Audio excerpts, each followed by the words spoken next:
शिवम शांतम जगन्नाथम लोकानुग्रहकारकम शिवमेव स्मरे नित्यम सर्व व्याधि विनाशनम। नमस्कार। आज हम सब मिलकर शिव पुराण के विशाल सागर में एक डुबकी लगा रहे हैं। कहते हैं ये सनातन धर्म की धड़कन है और जाहिर है हमारा स्रोत भी यही अद्भुत ग्रंथ है। कोशिश यही रहेगी कि इसके सार को समझें, जो मुख्य बातें हैं उन तक पहुंचें। बिल्कुल। और ये कोई छोटा ग्रंथ नहीं है। 18 महापुराणों में से एक है ये। लगभग 24,000 श्लोक हैं इसमें। वैसे तो पारंपरिक रूप से 7 संहिताएं हैं, पर हम मुख्य रूप से 4 पर ध्यान देंगे। विद्येश्वर, रुद्र, फिर वो शतरुद्र या वायव्य संहिता, और अंत में कैलाश, जिसे वायव्य संहिता भी कहते हैं, मोक्षखंड। इन्हीं के जरिए शिव की महिमा, सृष्टि, भक्ति, योग और हाँ, मोक्ष का रास्ता समझेंगे। अच्छा, तो मतलब शुरुआत विद्येश्वर संहिता से करें। सुना है यहीं पर यह बात साफ होती है कि शिव ही परब्रह्म है और सृष्टि, ब्रह्मांड विज्ञान और शिवलिंग पूजा ये सब इसी में। ये एक साकार पूजनीय रूप बताया गया है, वो रूप जो सारी सृष्टि का बीज है। एक श्लोक भी है जिसका सार यही है कि लिंग की पूजा से सब पाप नष्ट हो जाते हैं। तो ये सिर्फ एक मूर्ति नहीं, बल्कि शिव की जो निराकार शक्ति है ना, उसका प्रतीक है। और हाँ, इसी खंड में ओम नमः शिवाय पंचाक्षरी मंत्र, इसकी महिमा भी खूब बताई गई है। कहते हैं ये शिव से जुड़ने का सबसे सरल, सबसे शक्तिशाली तरीका है। अच्छा, तो शिवलिंग निराकार का प्रतीक, ये तो बड़ी गहरी बात है।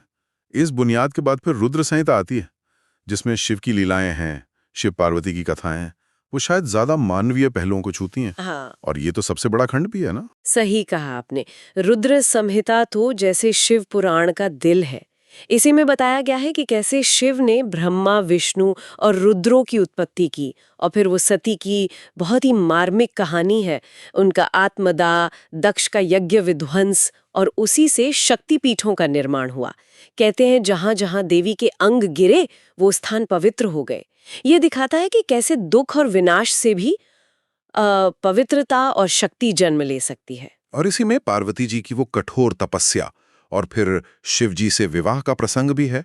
वो जो प्रसिद्ध श्लोक है, कर्पूर गौरम करुणावतारम, वो शायद इसी से जुड़ा है। जी हाँ, बिल्कुल। पार्वती जी का वो दृढ़ संकल्प शिव को पाने का, और फिर उनका वो दिव्य विवाह, उस श्लोक में उसी करुणामय सुंदर शिव रूप का सार है। और इसी में संहिता में कार्तिकेय और गणेश जी के जन्म की कथाएं भी हैं। जैसे गणेश जी के लिए हम सब याद करते हैं ना, वक्रतुंड महाकायम। और हाँ, वो समुद्र मंथन वाली अद्भुत कथा, जब शिव ने सृष्टि बचाने के लिए हलाहल विष पी लिया था और नीलकंठ कहलाए, वो भी यही है। नीलकंठ, हाँ, वो कहानी तो हमेशा मुझे चकित करती है कि दुनिया बचाने के लिए कोई जहर कैसे पी सकता है। क्या पुराण इसे सिर्फ एक कहानी की तरह बताता है या इसका कोई गहरा अर्थ भी है? बहुत गहरा अर्थ है। असल में ये शिव की परम करुणा और त्याग का प्रतीक है। ये दिखाता है कि जो सबसे शक्तिशाली है वो अपनी शक्ति का उपयोग लोक कल्याण के लिए कैसे करता है, भले ही उसे खुद कष्ट सहना पड़े। तो ये सिर्फ एक घटना नहीं है, एक तरह से ये एक आदर्श है। ये कथाएं तो यकीनन भक्ति जगाती हैं।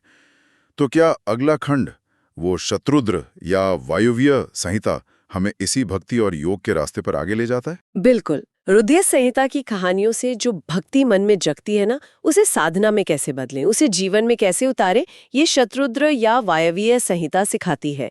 इसमें रुद्राभिषेक की बात है, मतलब शिव का अलग अलग चीजों से अभिषेक करना।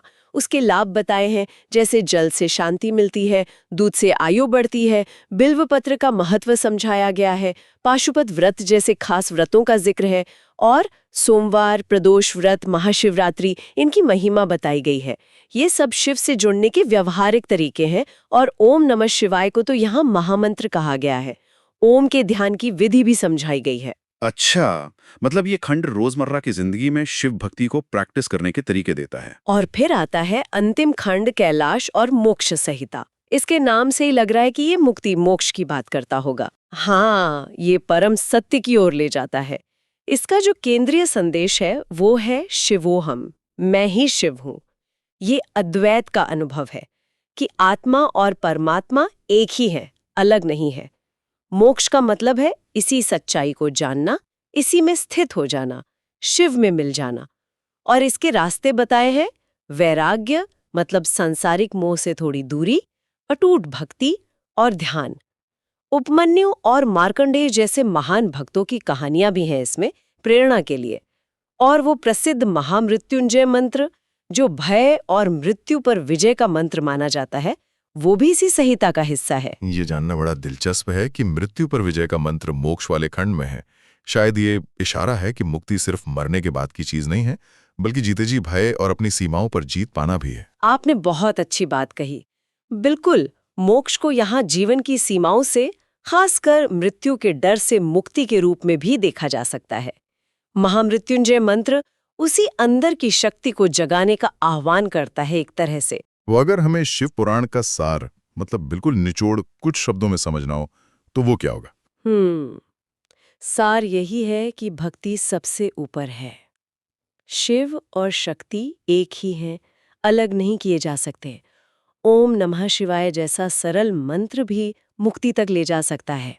शिवलिंग पूजा, अभिषेक, व्रत, ध्यान, ये सब शिव की कृपा पाने के, मन को शांत करने के और अंत में आत्मज्ञान यानी मोक्ष तक पहुंचने के साधन हैं। ये बाहरी कर्मकांड से ज्यादा अंदरूनी जुड़ाव की बात करता है। वाकई ये सिर्फ कहानियों का संग्रह नहीं है, ये तो जीवन जीने का एक बहुत गहरा दर्शन है। निश्चित रूप से शिव पुराण हमें बार बार याद दिलाता है कि हमारी सारी इच्छाओं, सारे भ्रमों, सारे डरों के परे वो एक शाश्वत चेतना है जिसे हम शिव कहते हैं। और सबसे बड़ी बात यह है कि वो चेतना हमसे अलग नहीं है। शायद श्रोताओं के लिए ये सोचने वाली बात हो सकती है कि शिवो हम, मेरे भीतर ही शिव है। इस विचार को, इस एहसास को अपने रोज के जीवन में कैसे महसूस किया जा सकता है, कैसे जिया जा सकता है? ओम नमः शिवाय।